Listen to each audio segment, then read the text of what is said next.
बिस्मिल्लाहिर्रहमानिर्रहीम। अस्सलामु अलैकुम। प्रोग्राम जुर्म सज़ा के हर कले ग्राउंड कतून को सूरज उड़ान द पाकिस्तान और अफगानिस्तान मैचों पर एशिया कप की पाकिस्तान दगा मैचों गठलो दाई पर खुशहाली की दगा मैच पर पेशावर के इंतहाई हवाई फायरिंग वशो और दुमरा फायरिंग वो तकरीबन द मैच न पस हम अगर तरनीमी घंटे पूरी जारी हो बा چې کله دغه واقعیات کېدل بیا اسپتال ته ریپورټونه راتلل نو تقریبا د 15 نه زیات کسان په دې کې ژوبل شوي په دغه هوایي فایرنګ کې او بیا په دې کې 3 کسان داسې وو چې هغه مړه شوي هم وو پای کې یو بده پیښه داسې راغلې وه چې په دغه د بډویر تاڼې په دغه حدودو کې یو تن ډزې کولې د میچ د ګټلو په خوشحالۍ کې او د هغه زوی او بیا د هغه ملګری په دغه ډزو کې لګېدلي وو هغه مړه شوي وو دغه شان که موږ وګورو په پېښور کې همیشه کچرته کې 14 اګست وي کچرته کې وړوکی اختر وي کچرته کې د روژې میاشت راځي کچرته کې غټ اختر وي او دغه شان کچرته کرکټ میچونه دغه هوایي فایرنګ کیږي د پاکستان او افغانستان میچ ترمنځ داسې څه چې دومره هوایي فایرنګ وشو خلک ووته رووته موږ په میچ کې هم وکته چې دغه هلته کې په سټیډیم کې هم لانجې رامخته شوي دي او خلکو یو بل باندې غزارونه کړي دي افغانستان زمونږ ګاونډي ملک دی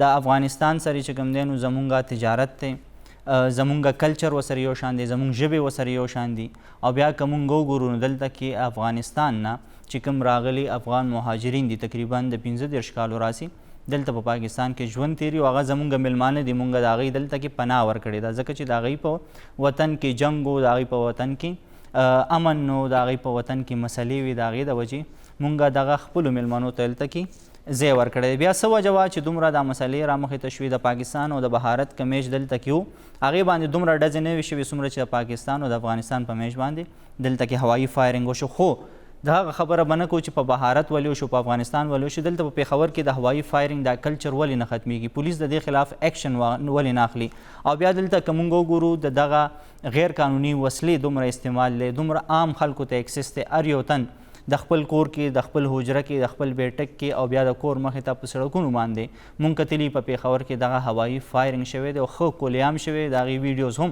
په سوشل میډیا باندې بیا خواره شوي دي د نور ایشوز خبرو کو نو په پېښور کې داسې نور واقعات هم رامخته شوي دي د بډبېرې تاڼې په حدود کې یو جینۍ په کم عمره کې واده شوي او د هغې چې کومه سخرګنۍ وه هغه 3 میاشتو پورې په یو کمره کې بند ساتلې وه بیا هغې خپې ته زنځیرونه اچولي د هغه زنځیرونو له وجې د هغې خپو ته نقصان رسېدلی دی د دغه متاثرې جینۍ خبرې به تاسو ته شریکوو چې دغه جینۍ څه وایي چې دا واقعه څنګه و څنګه رامخې ته شو دا اوس چې کوم دی په علاج دی په اسلام آباد کې دی علاج روان دی دا څنګه ریسکیو کړی شوه زمونږ سوشل اکټیویسټ چې هغوی څومره په دې کې مدد وکړو دغه ټول پروسس نه به ځان خبرو بیا که مونږ خبرو وکړو په 400 کې خانماهی پولیس سټیشن باندې هم 13 هفته کې دستي بمي حمله شوې وه په هغې کې یو کانسټیبل هغه شهید شوی دی دا شان که موږ وګورو په 400 کې هم نن یو هلک چې کوم دی نو هغه راپاڅېدلی دی او خپل پلار یې وژلی دی دغه شان د جایداد تنازعې هم په 400 کې روانې دي په 13 هفته کې د جایداد په سر باندې یو پلار او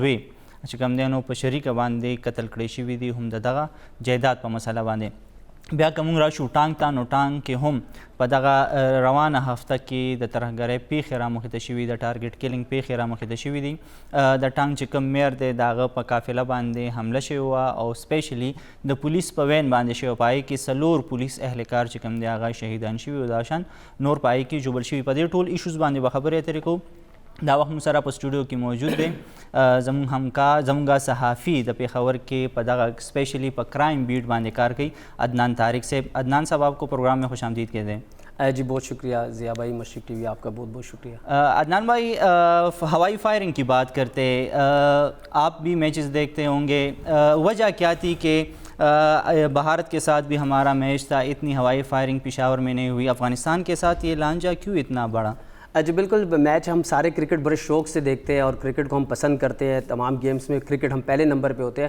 اور پاکستان اور ہندوستان کا جب میچ ہوتا ہے تو وہ تو ہم پہلے بہت دن سے تیاری میں ہوتے تھے لیکن اس بار ہم نے دیکھا کہ افغانستان کے میچ میں ہم بڑے ریلیکس جا رہے تھے لیکن جب پچ پہ تھوڑا سا ایشو بنا اور پھر اس کے بعد میچ ختم ہونے کے بعد وننگ شاٹ کے بعد جب ہم نے کراؤڈ پہ کیمرہ دکھایا تو ان کا ریئیکشن جو نظر آیا تو وہاں پہ دبئی میں ہونے والا ریئیکشن جو تھا وہ پشاور میں نظر آیا پشاور میں اس لیے نظر آیا کہ ہمسایہ ملک افغانستان ہے دونوں کی اچھی دوستی ہے لر بر پختون ہے دونوں طرف پختون معاشرہ ہے لیکن یہاں پر بڑی تیزی سے اس دن جو ہوائی فائرنگ ہوئی اور ہوائی فائرنگ انتہائی افسوس کے ساتھ کہنا پڑ رہا ہے کہ ہمارے معاشرے میں خوشیوں کا تہوار منانا صرف ہوائی فائرنگ ہی رہ گیا چاند دیکھنے سے لے کر پاکستان کی جیت تک ایسا کوئی بھی خوشی کا تہوار ہو, شادی کا تقریب کیوں نہ ہو, ہم ہر جگہ پر جو ہے 14 اگست کی تقریب میں ہم اسلحے کا استعمال کر رہے ہیں, بے دریغ استعمال کر رہے ہیں, اور کوئی مطلب پہاڑی وادی میں نہیں, ہم پشاور شہر کی بات کر رہے ہیں, ہم کسی نادرن ایریا میں نہیں بیٹھے ہوئے, ہم اندرون شہر کی بات کر رہے ہیں. مضافاتی علاقوں میں, نواحی علاقوں میں رات گئے تک ہوائی فائرنگ ہوتی رہی اور ہیوی ویپنز استعمال ہوتا رہا. قانون نافذ کرنے والے اداروں کے لیے انتہائی بڑا یہ سوالیہ نشان ہے کہ آیا اتنا اسلحہ پشاور کے لوگوں کے پاس ہے؟ اتنے اسلحے سے وہ فائرنگ ہونے جا رہی ہے. اس رات کنٹرول روم پولیس ایکٹیو ہے, روڈوں پہ گھوم رہے ہیں, جہاں جہاں ان کی کوشش ہو رہی تھی, لیکن اس کے باوجود اتنا بڑی فائرنگ ہونے کے بعد 41 لوگوں کو گرفتار کیا گیا. اور پھر اس میں ہمارا بڑا قصور کہ آپ اور ہم اور معاشرے کے لوگ ہم بھی پولیس سے ریکویسٹ کرتے تھے جی بس خوشی کا تہوار تھا, افغانستان سے جیتے ہیں, جیت کا جشن منا رہے تھے. یعنی بڑا معاشرہ بڑا عجیب طرف جا رہا ہے کہ جیت کے جشن ہم منانے کے لیے ہم مٹھائیاں تقسیم نہیں کر رہے, ہم ہوائی فائرنگ کر کے اپنی خوشی کا اظہار کر رہے ہیں. اس میں جو ہے جانی نقصان بھی ہو. تو پولیس کو جو ہے بہت زیادہ وہ ہے کہ مطلب اتنی بڑا اسلحہ پشاور میں سرچ آپریشنز کی ضرورت تھی, ماضی میں ہوتے تھے, تو ہم آخر کی کیا وجہ. ساتھ میں آپ کو ایک اور پوائنٹ بتاتا ہوں کہ ضلع انتظامیہ کو بھی تھوڑا سا دیکھنا ہوگا کہ اسلحہ لائسنس ضلع انتظامیہ جاری کرتی ہے, کن لوگوں کو جاری کیا جاتا ہے. گھر گھر اسلحہ مہم شروع کرے کہ اتنا اسلحہ لوگوں کے پاس پڑا ہوا ہے. ایجوکیشن سیکٹرز کو ورک شاپس کرنی چاہیے کہ اسلحہ اتنا زیادہ استعمال ہو رہا ہے, 41 لوگ گرفتار ہوئے ہیں. مطلب ہوائی فائرنگ کو ہم کوئی جرم سمجھ ہی نہیں رہے. اس رات آپ نے دیکھا, اب کل کا میچ ہونے جا رہا ہے, کل کے لیے ہم نے کیا تیاری کی. گو کہ پشاور پولیس نے, سی سی بی پشاور نے آج ابابیل فورس کو بلایا, سٹی فورس کو بلایا, تمام تھانوں کے 3.5 گھنٹے 1 پوائنٹ میٹنگ ہوئی, جس میں ایس ایس پی آپریشن سی سی بی پشاور نے آئی جی کے پی کی ڈائریکشن پہ یہ بتایا کہ جی کل کی ہوائی فائرنگ کے حوالے سے آپ نے شام سے ہی ہوم ورک شروع کر دینا ہے لوگوں کو. لیکن مسئلہ یہ ہے کہ یہاں پر ہم کہتے ہیں جی خوشی ہے, جیت کا جشن منایا جا رہا ہے, لیکن بہت سے گھروں کو جو ہے ہم غمزدہ بھی کر رہے ہیں. تو آیا قانون کو چاہیے, متعلقہ تھانوں کو چاہیے, ڈی ایس پیز کو چاہیے گراؤنڈ پہ نکلیں, ایس پیز کو چاہیے کہ ہوائی فائرنگ کے روک تھام کے لیے معاشرے میں ایک بڑا اقدام اٹھایا جائے. آپ اور ہم کو بھی مل کے اقدام کرنا چاہیے. ہم صحافیوں کو بھی چاہیے کہ ہوائی فائرنگ کے حوالے سے ہمیں بھی اپنے قلم کو استعمال کرنا چاہیے کہ ہم یہ کوئی خوشی نہیں ہے, یعنی ہم خوشی کا تہوار کو یہ منا رہے ہیں, جیت کے جشن کو ہوائی فائرنگ جو ایک قانوناً جرم ہے, لیکن اب معاشرے میں اتنا زیادہ بڑا ہم اس کو جرم سمجھتے ہی نہیں. ساتھ آپ کو بتاؤں فیز 3 چوک میں ہوائی فائرنگ ہوئی. اب فیز 3 چوک پشاور کا کوئی قبائلی علاقہ تو نہیں تھا, نہ صرف پشاور, بالکل پورا صبح جو ہے فائرنگ سے گونج اٹھا تھا. اتنی فائرنگ بہت افسوسناک واقعہ تھا. پولیس کو اس کے لیے ٹھیک ٹھاک سدباب کرنا چاہیے, سرچ آپریشنز کرنے چاہیے. متنی, بڑا بیر, ان علاقوں میں کی تو فائرنگ کے لیے ساری رات کالز چلتی رہی ہیں کہ آیا پولیس نکلے, لیکن شاید اس بار پولیس بے بس نظر آئی. پشاور پولیس کو چاہیے کہ بڑے اقدامات اٹھانے چاہیے, آنے والے کل کے لیے تیاری کریں, نہ صرف کل کے لیے بلکہ ایک میچ جیت یا ہار کے علاوہ بھی شادی ہال, خوشیوں کے تہوار کے علاوہ ان کو پابند کرنا ہوگا. اگلا جو میچز آ رہے ہیں وہ T20 ورلڈ کپ کا بھی ہے, وہ بھی شروع ہونے والے, ایون اس میں بھی لوگ یہی رویہ اپنائیں گے. آپ کیا سمجھتے ہیں کہ ہمارے لوگوں کے پاس, ہمارے گھروں میں اتنا غیر قانونی اسلحہ موجود ہے, اور ایون کہ ہم دیکھیں کہ 10 سال لڑکے کو بھی اس میں ایکسس ہے, وہ لے سکتا ہے گھر سے اور ہوائی فائرنگ کر سکتا ہے. ہم نے ویڈیوز میں دیکھی کہ چھوٹے بچے بھی گن کو لے کے وہ فائرنگ کر رہے ہیں. آپ کیا سمجھتے ہیں اس کے خلاف پولیس نے ابھی تک کوئی کارروائی کی ہے کہ ہم پہلے تو غیر قانونی اسلحہ ختم کریں, باقی جن لوگوں کے پاس لائسنس ہے اور اگر وہ اس طرح کے ہوائی فائرنگ کر سکتے ہیں تو ان کے خلاف کارروائی ہوگی؟ پھر ضیاء بھائی بڑا اچھا کوشچن آپ نے کیا. 2 بڑی وجوہات ہیں ہماری. ایک تو ہم سب سے بڑا ہمارے معاشرے میں ہم اس طرف چلے گئے ہیں کہ ہمیں ہوائی فائرنگ کوئی جرم نظر نہیں آ رہا.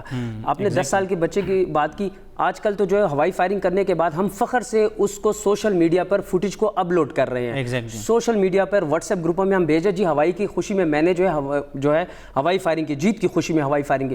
تو سب سے پہلے پولیس کو چاہیے جن لوگوں کو اریسٹ کیا جائے اس میں جس کی بھی سفارش آئے بالکل نہ مانی جائے, چاہے کسی کی لیول کی بھی سفارش آئے, اور ساتھ پولیس اور انتظامیہ کی کوارڈینیشن ہونی چاہیے. پولیس اریسٹ کرے, اس کو جرمانہ کرے, اور انتظامیہ جو ہے اس کا لائسنس منسوخ کرے. اور غیر قانونی اسلحہ کتنا تھا پشاور میں اس کا اندازہ تو ہمارے پاس نہیں تھا, لیکن اس کا اندازہ اس رات ہمیں ہو گیا جس رات 2.25 گھنٹوں تک پشاور کے چاروں اطراف جو ہے ہیوی ویپنز کے ساتھ ہوائی فائرنگ خوشی منائی جا رہی تھی, جیت کی خوشی میں, جس نے کئی گھروں کو جو ہے وہ ماتم زدہ جو ہے وہ کر دیا تھا. اپنی خوشیوں کے لیے, اپنے ہمسائے سب کی خوشیوں کا خیال رکھنا چاہیے تھا. خوشی کے لیے اور بہت اچھے ایونٹس ہوتے ہیں اور بہت سی تقریبات ہوتی ہیں. حکومتی سطح پر بڑے اقدامات اٹھانا پڑیں گے. اگر نہ اٹھائے گئے تو آنے والے چند دنوں میں پشاور میں جو ہے ایسے واقعات رونما ہونا شروع ہو جائیں گے. صحیح. گراؤنڈ کتن کو کچر تک یو تن پہ ہوائی زخمی شی یا مڑ شی د دې ذمہوار به څوک وي. دغه تن به د چا خلاف ریپورټ درج کوي، په دې کې د سټیټ څومره ذمہواري راځي، اف آی آر به د چا خلاف کټ کیږي په دغه دوران کې. په دې باندې به هم د قانون پوهانو رای اخلو. په پروګرام کې ځو وړې شان دمې طرف ته مونږ سره اوسئ.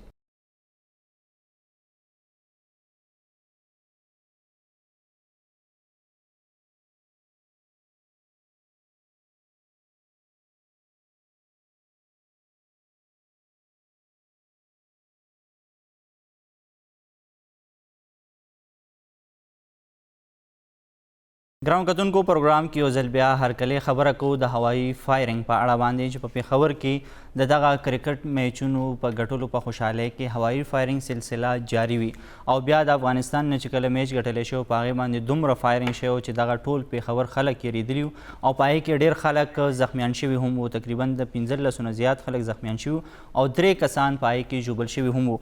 په دې باندې به رای اخلو د قانون پوهانو. دا وخت موږ سره سیف الله محب کاکا خیل ایډوکیټ موجود دی، سره به خبرې اترې کوو. سیف الله صاحب ډیره مننه مونږ ته د وخت راکولو. مونږ وکته په پېښور کې ډیر زیات هوایي فایرنګ شوی، پای کې ډیر خلک ژوبل شوي هم وو او د هغې نه علاوه 3 کسان په دغه ډزو کې وژلی شوي هم وو. دا راته وایي چې په دغه قانون کې د پاکستان که چېرته څوک هوایي فایرنګ کوي دا د دې جرم خلاف دلته کې یو تن ته څومره سزا کیدی شي، قانون د دې لپاره څومره سزا مختص کړې ده؟ ګوره جی زموږ به چې کوم 1988 کې دا یو قانون راغلی دی د ایریل فایرنګ ریلیټډ او په هغې کې چې نو زموږ قانون دا وایي چې لکه 1 کاله پورې سزا چې نو کیدی شي او 10,000 روپو پورې چې نو لکه دې جرمانه چې نو ورکوي چې کوم ملزم وي چې کوم ایریل فایرنګ کوي. صحیح.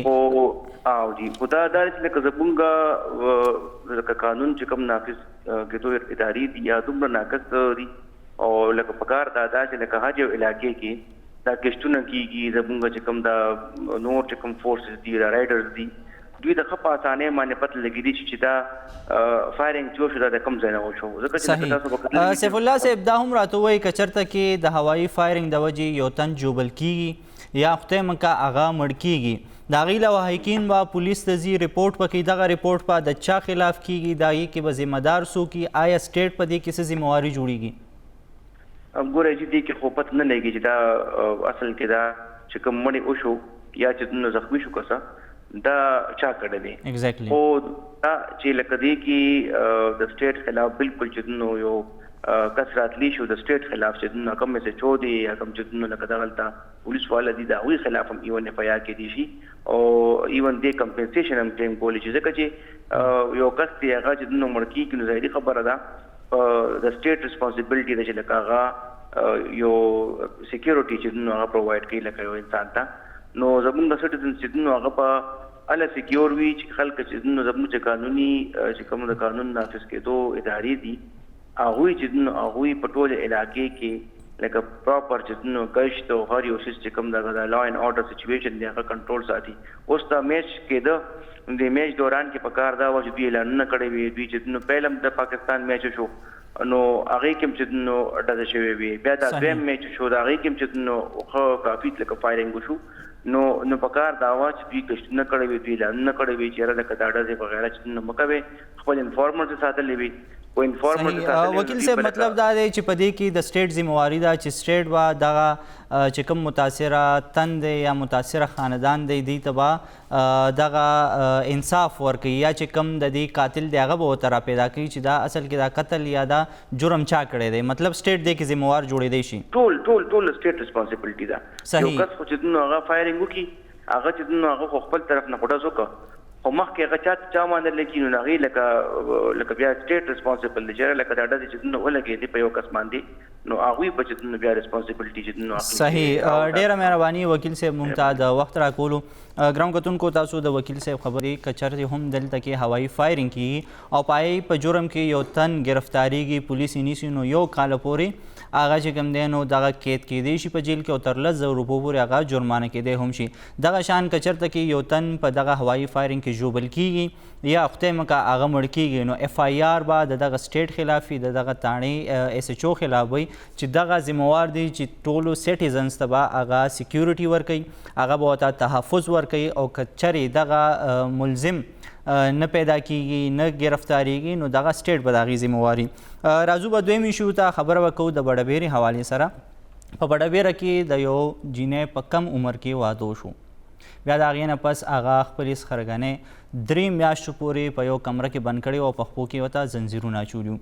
بیا د دغه زنځیرونو له وجې د هغې خپو ته هم نقصان رسېدلی، د هغې صحت ته هم ډېر نقصان رسېدلی دی او بیا په هغې باندې تشدد هم کړی. د دې نه علاوه دغه جینۍ په آیس یعنی په نشه باندې راړولې ده او په زبردستۍ باندې وی په دې باندې نشه کوله.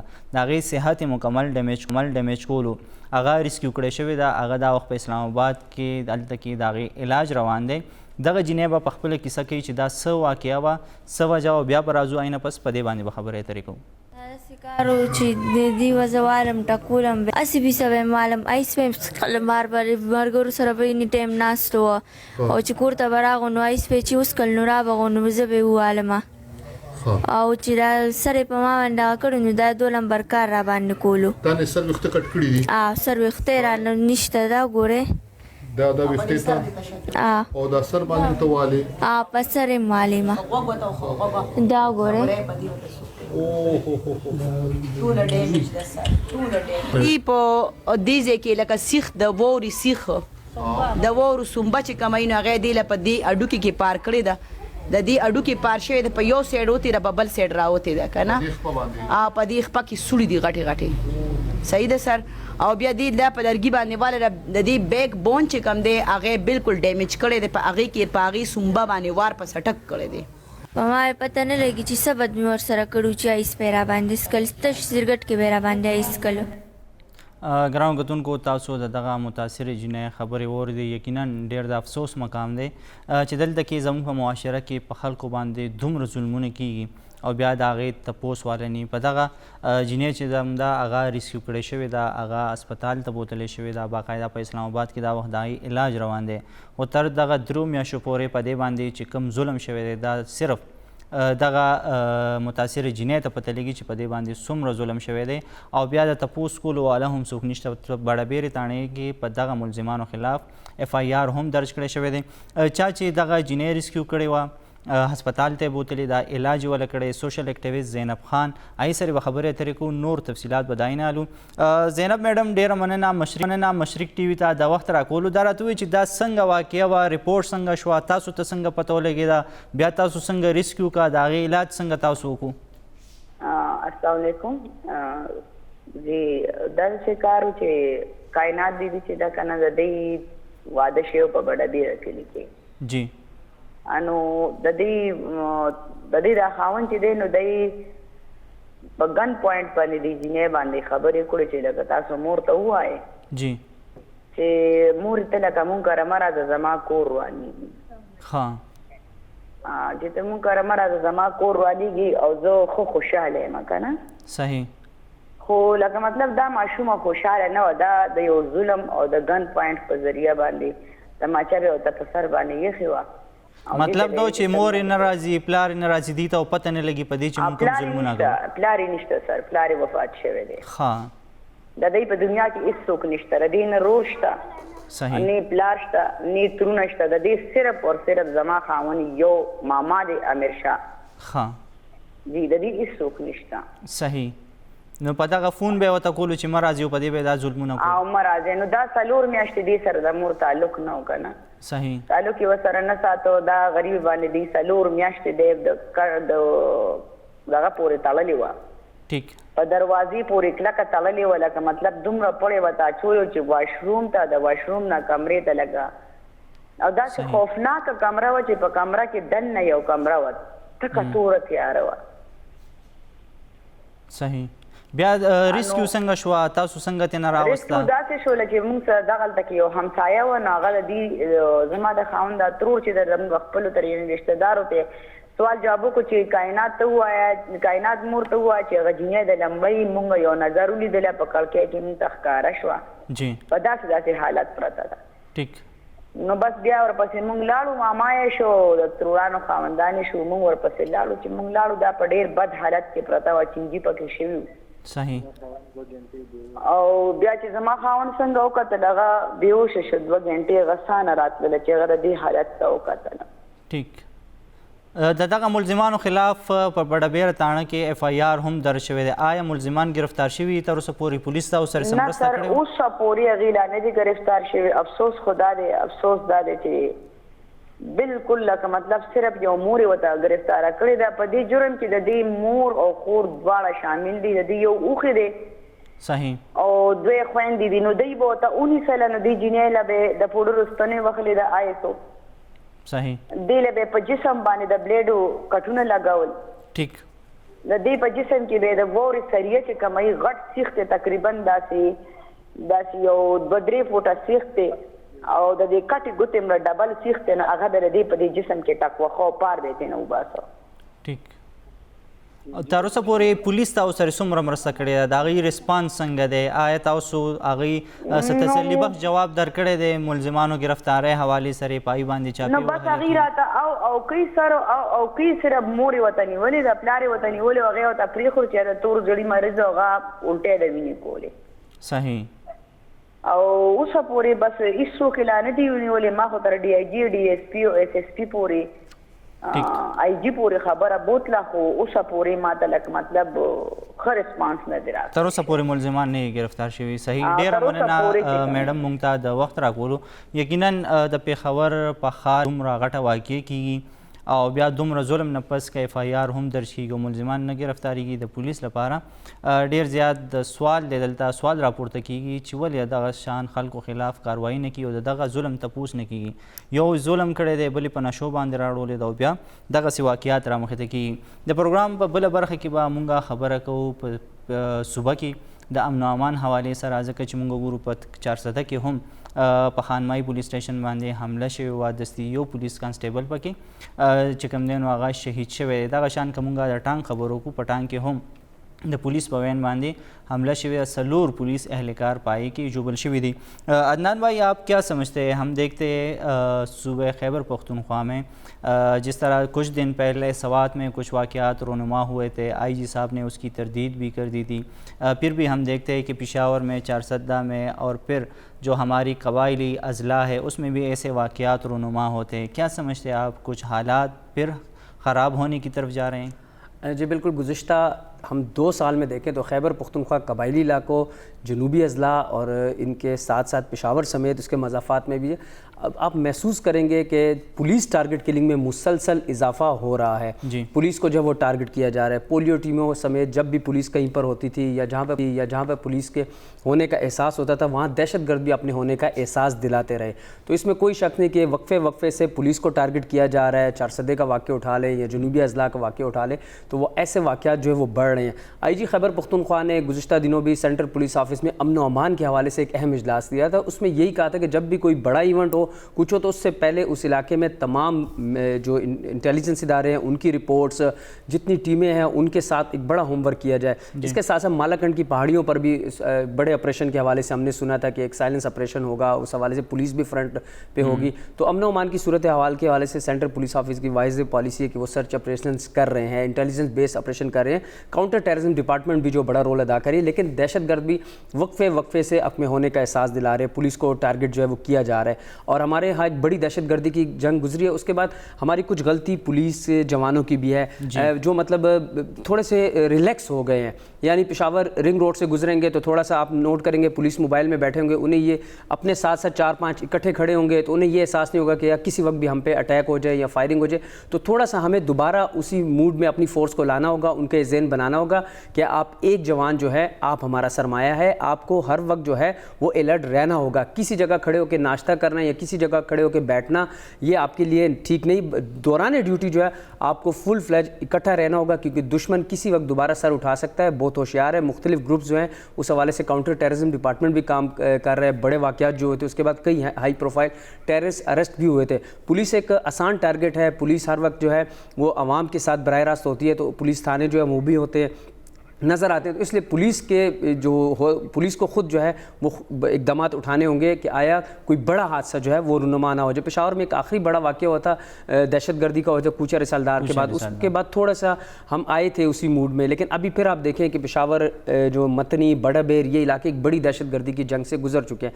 وہاں پر بھی ہم دیکھتے ہیں تو پولیس تھوڑی سی ریلیکس ہوئی ہے. تو پولیس کو ہم نے وہ ذہن دوبارہ بنانا ہوگا کہ آپ ایک جوان جو ہے آپ ہی خیبر پختونخوا فورس کا سرمایہ ہے. آپ کو اپنی حفاظت بھی کرنی ہوگی اور آپ کو دشمن پر نظر بھی رکھنا ہوگی. صحیح. عدنان بھائی، ہم دیکھتے ہیں کہ خیبر پختونخوا حکومت سے بھی بیانات سامنے آئے تھے کہ خیبر پختونخوا میں دہشت گردوں کی موجودگی کی کوئی اطلاعات نہیں ہے اور نہ ہی ایسے کچھ ماحول دوبارہ بننے جا رہا ہے. ہم نے آئی جی کے بیانات بھی دیکھے، اس نے بھی مکمل تردید کی تھی، لیکن پھر بھی یہ ایسے واقعات چھوٹے موٹے رونما ہوتے ہیں اور آپ نے جیسے کہا کہ حالات پھر اسی کی طرف جا رہے ہیں، وہ اپنی ہونے کا احساس دلا رہے ہیں. تو کیا حکومت اور پولیس عوام کو صرف تسلی دے رہی ہے یا واقعی سچویشن ایسا ہی ہے؟ الحمدللہ قبائلی علاقوں میں جو بڑے آپریشنز ہوئے ہیں، کامیاب آپریشنز کے بعد ہم نے وہ وقت بھی پشاور میں دیکھا 2008 9 10 11 کا بہت زیادہ ٹینس جو واقعات دیکھے تھے نا. تو الحمدللہ اس طرح کا کوئی بڑا خطرہ تو نہیں ہے، لیکن یہ چھوٹے چھوٹے واقعات جو ہو رہے ہیں یہ بھی بہت بڑے واقعات ہیں. ان کو سنجیدہ لینا ہوگا، ان کو دیکھنا ہوگا. اور ایک ہمارا بڑا یونٹ ہے کاؤنٹر ٹیررزم ڈپارٹمنٹ، وہ اس پر کام بھی کر رہا ہے. ساتھ ایکسٹارشنز کی بھی شکایات جو ہے وہ بھی آ رہی ہے. تو یہ سب چیزیں کہیں لنک ہو رہی ہیں. تو اس کے لیے بڑے اداروں کو بیٹھ کے سوچنا ہوگا کہ اگر ابھی ان کا سدباب نہ کیا تو آئندہ 2 سال تک کہیں ایسا نہیں ہے کہ چھوٹے چھوٹے گروپ جو ہے یہ پھر اکٹھا ہونا شروع ہو جائیں گے اور یہ پھر کوئی نیا خون اور آگ کا کھیلنا شروع ہو جائے. تو اس لیے جو ابھی تو خیر اس طرح کوئی اطلاعات نہیں ہے کہ کوئی بڑے نیٹ ورک اکٹھے ہوئے ہیں یا کوئی XYZ کے جو گروپس تھے وہ بڑے نیٹ ورک بنے. چھوٹے چھوٹے گروپس ہیں جو کام کر رہے ہیں کہیں پہ، اور زیادہ ٹارگٹ ان کا پولیس ہی ہے. تو اس جو مختلف تھریٹس بھی آتی ہے تو اس میں بھی دیکھا جاتا ہے تو زیادہ پولیس کو ہی تھریٹس ہے. تو پولیس جو ہے فرنٹ لائن پر ہے. پولیس کو فرنٹ لائن پہ رہتے ہوئے اپنے فرنٹ کی بھی حفاظت کرنی ہے، اپنے شہریوں کی بھی حفاظت کرنی ہے. اور پولیس کو چاہیے کہ وہ ایک اچھا جو ہے ذمہ دار شہری ہونے کے ساتھ ساتھ اپنی فورس کی بھی حفاظت کرے اور شہریوں کی بھی حفاظت کے لیے ایک جامع حکمت عملی جو ہے اس کی ضرورت ہے تاکہ آئندہ 2 سال 1 سال بعد کوئی نیا محاذ نہ کھڑا ہو جائے. صحیح. عدنان بھائی، جیسے آپ نے کہا کہ پولیس آسان ٹارگٹ بھی ہے ان لوگوں کے لیے، وہ آسانی سے ان کو ٹارگٹ بھی کر سکتے ہیں. آپ کیا سمجھتے ہیں؟ ہم نے دیکھا پشاور میں بھی اس طرح کے کچھ ٹارگٹ کلنگ کے واقعات ہوئے تھے، اس میں کچھ گروپس بھی پکڑے گئے تھے. ابھی جس طرح کی ٹانگ کے ہم نے بات کی وہاں پہ رات کو یہ واقعہ پیش آیا تھا، اور جب پولیس سے ہماری بات ہوئی تو انہوں نے بھی کہا کہ ہم نے گروپ کی نشاندہی بھی کی ہے اور جلدی ہم اس تک پہنچ جائیں گے اور ان کی گرفتاری یقینی ہو جائے گی. ان لوگوں کے جو چھوٹے چھوٹے گروپس ہیں، کیا ان کی اسٹریٹجی تو نہیں ہے کہ ہم نے چھوٹے چھوٹے گروپس میں رہنا ہے؟ یا جو ہمارے جتنے بھی گروپس پکڑے گئے ہیں، کیا ان کے حوالے سے آپ بتا سکتے ہیں کہ کیا پولیس کو جو کامیابیاں ملی ہے وہ واقعی انہی اداروں کے ساتھ یہ لوگ منسلک تھے؟ بالکل ضیاء بھائی، اس طرح ہے کہ دسمبر، جنوری، فروری اور مارچ میں کاؤنٹر ٹیررزم ڈپارٹمنٹ نے بہت بڑا رول ادا کیا ہے امن و امان کی صورتحال. آج آپ دیکھ رہے ہیں پشاور میں 10 سال پہلے والے حالات نہیں ہیں. پشاور میں جو ہے حالات بڑے کشیدہ تھے. اب الحمدللہ اتنے بڑے کامیاب آپریشنز ہوئے ہیں، تقریباً 300 سے زائد ہائی پروفائل ان ٹارگٹ کلرز کو، ان لوگوں کو اریسٹ کیا گیا تھا جن کی وجہ سے جو مختلف نئے گروپس بن گئے تھے. تو گروپس تو الحمدللہ اس طرح کوئی پشاور اور اس کے مضافات میں ایسا گروپ نہیں ہے جو براہ راست جو ہے بیٹھ کے کوئی پلان کرتا ہے، کوئی اٹیک کرتا ہے، ایسا تو کچھ نہیں ہے. لیکن چھوٹے چھوٹے واقعات جو مل کے کیے جا رہے ہیں اس میں براہ راست پولیس کو ہی ٹارگٹ کیا جائے. تو آیا اس کے لیے بھی ڈپارٹمنٹس کو دیکھنا ہوگا کہ یہ جو گروپس اریسٹ ہوئے ہیں ان کا جو نیٹ ورک توڑا گیا، خاص کر یہ رنگ روڈ پہ جو واقعہ ہوا تھا فروری اور جنوری کے درمیان میں، وہاں پہ جو ایک کامیاب آپریشن ہوا تھا، وہاں پہ جو لوگ مارے گئے تھے وہ بھی ایک نامور گروپ کے ساتھ تھے، ان کے جو لنک تھے. تو اس طرح پھر بڑا بیر تھانے پر جو ہے وہاں پہ دستی بم حملے ہوئے تھے. تو یہ ایکسٹارشن، دستی بم حملے، اس کے ساتھ ساتھ پولیس ٹارگٹ کلنگ، تو یہ چیزیں جو ہے مکس ہو رہی ہیں. تو اس سے بہتر جو ہے وہ کے پی پولیس کے کوئی IG بتا سکتے ہیں، CTD محکمہ ہی بتا سکتا ہے کہ آیا یہ نئی جو تو کچھ 3-4 ماہ تو ہمارے پشاور میں ماشاءاللہ بہت اچھے گزرے ہیں. کوئی بڑا اس طرح کا واقعہ نہیں ہوا. مطلب پولیس کو جس طرح ٹارگٹ کیا جا رہا تھا یا جس طرح بڑا بیر متنی میں واقعات ہوئے تو تھوڑے واقعات تھم گئے ہیں، لیکن یہ خاموشی کے بعد بھی اکثر بڑے واقعات رونما ہو جاتے ہیں. تو ہوشیار رہنا ہوگا اور کسی پولیس سے ہی بہتر ہوگا کہ وہ اپنی پلان بتائے کہ آیا کیا چیز ہے. صحیح. دا وخت موږ سره زمونږ نماینده د چارسدې نه فیض محمد صاحب موجود دی. هغې سره به چارسدې حوالې سره پوښتنې کوو. فیض محمد صاحب دا راته ووایي چې په چارسده کې موږ وکته په 13 هفته کې په خانمایي پولیس سټیشن باندې حمله شوې وه، یو پولیس کانسټیبل پای کې شهید شوی. دغه واقعه راته وایي پای کې پولیس تر اوسه پورې څومره کامیاب شوی دی، نه دی کامیاب شوی، تفتیش څنګه روان دی او دلته کې په چارسده کې نور صورتحال څنګه دی، پولیس د دغسې پیښو مخنیوي لپاره څومره چمتو دی دا وخت؟ بالکل ضیاء الله څنګه چې تاسو وینئ په 9 اګست باندې د چارسدې تھانه خانمۍ باندې ماسخوتن وخت کې نامعلوم وسلوالو هینډ ګرنیټ دستي حمله وکړه چې هغې سره یو کانسټیبل چې کوم په موقع باندې ولاړو هغه شهید کړی شو.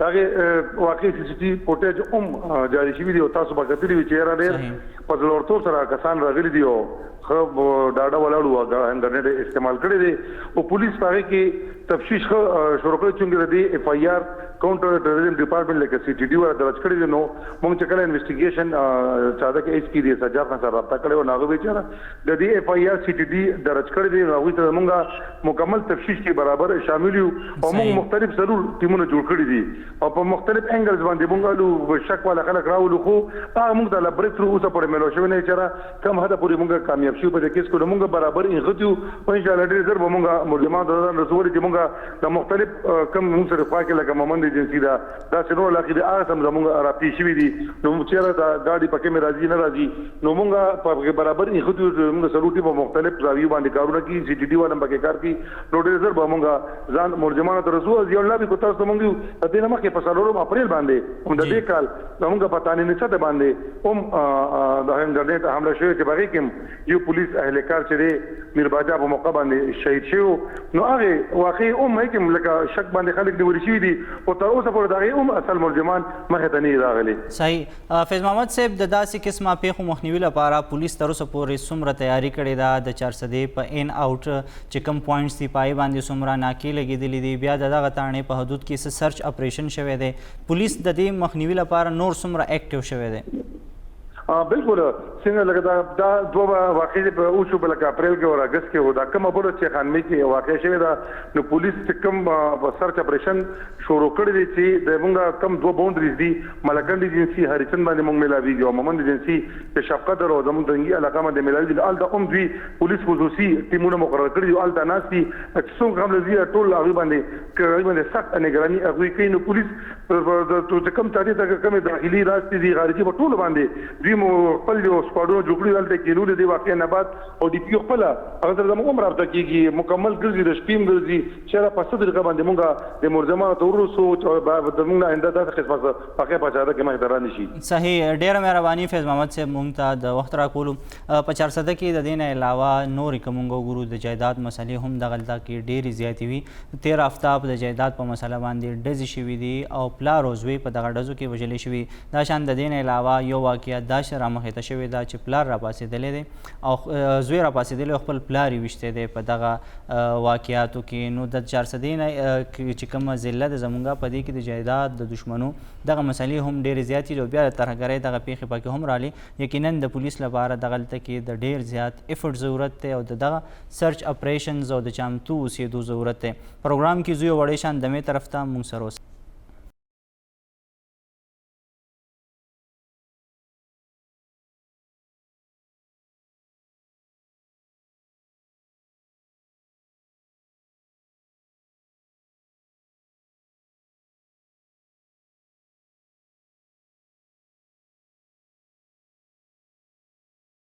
ګرانو کتونکو پروګرام کې یو ځل بیا هرکلې موږ وکته تېره شپه په ټانک کې یو افسوسناکه پیښه رامخې ته شوې وه. د ټانک میر قافله روانه وه په هغې کې د پولیس وین هم شامل و. په دغه قافله کې د پولیس وین په نښه شوی دی او 4 پولیس اهلکار په دې کې شهیدان شوي دي او دا شان نور چې کوم دی ژوبل شوي دي. ډېره افسوسناکه پیښه وه. په ټانک کې هم دغه شان د ټارګټ کیلینګ واقعات رامخې ته کېږي او دغه سلسله جاري ده. پولیس په دې اړه باندې څه وایي دغه واقعه څنګه رامخې ته شوه په دې باندې به خبره کوو خپل نماینده ایوب بیټاني سره. ایوب ډېره مننه موږ ته د وخت راکولو. دا راته ووایي چې دغه واقعه څنګه رامخې ته شوه څه ټایم و او څه واقعه وه؟ مننه ضیاء الله خان. جی بالکل لکه څنګه چې تاسو ته معلومه ده چې 13 ماښام چې کومه د ضلع ټانک تحصیل چارمین و صدام بیټنی نو هغه ټانک چې کومه تانه د ګل امام دود سره یو کلی د پای هغې فاتحې ته تللی و چې دوی کله واپسي کوله ټانک ته نو د پای او د میاخانې ترمنځ دلته نامعلومو وسلوالو چې کومه د دوی سیکورټي بنې مامور پولیس وین و نو په هغوی باندې ناتاره ډزې وکړي چې په نتیجه کې 4 پولیس ځوانان په موقع باندې دوی ساه ورکړه او 3 نور چې کوم پولیس ځوانان و هغه زخمیان شول.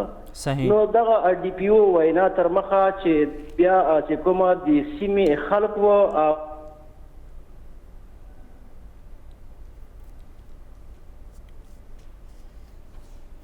جی ایوب بیٹانی سره موږ دوباره د رابطې کولو کوشش کوو. په دغه ټانک کې ډېر افسوسناکه پیښه رامخته شوې وه. څنګه ایوب بیټاني وویل چې دغه د ټانک چې کوم میر دی هغه روانو دغه په قافله کې دغه د پولیس وین هم د سیکیورټي لپاره ورانو او صرف د دغه پولیس چې کومه ویکل دی د هغې چې کوم ګاډی دی موبایل دی هغه په نښه شوی دی. دا وخت زموږ رابطه دوباره خپل نماینده سره شوې ده. جی ایوب بیټاني تاسو خپله خبره جاري وساتئ. جی بالکل په ټانک ضلع کې شهید شوي چې کوم پولیس عسکر و هغه نن ټانک مختلفو سیمو کې سرکاري اعزاز سره خاورو ته وسپارل شو.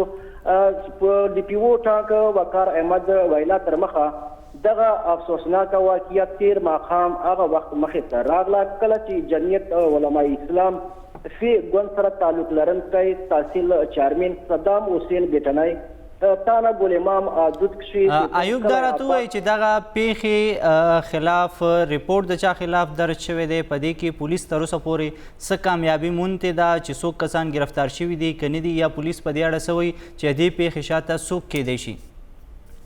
جی بالکل چې کله موږ ډي پي او ټانک وقار احمد سره رابطه وکړه نو دوی موږ چې موږ کومه اف آی آر ورکړې ده 7 APM ورکړې ده په دغه اف آی آر کې مو لیکلې ده.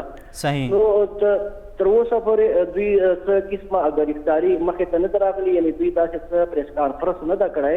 صحیح. چې په هغې کښې دا خبره شوي چې موږ پلان یا پلانکی یا څوک ګرفتار کړه. خو نو دغه چې پولیس لخوا په علاقه کې څه سرچ اپریشن شوی دی؟ د دې پیښې نه پس پولیس نور څومره چمتو شوی دی؟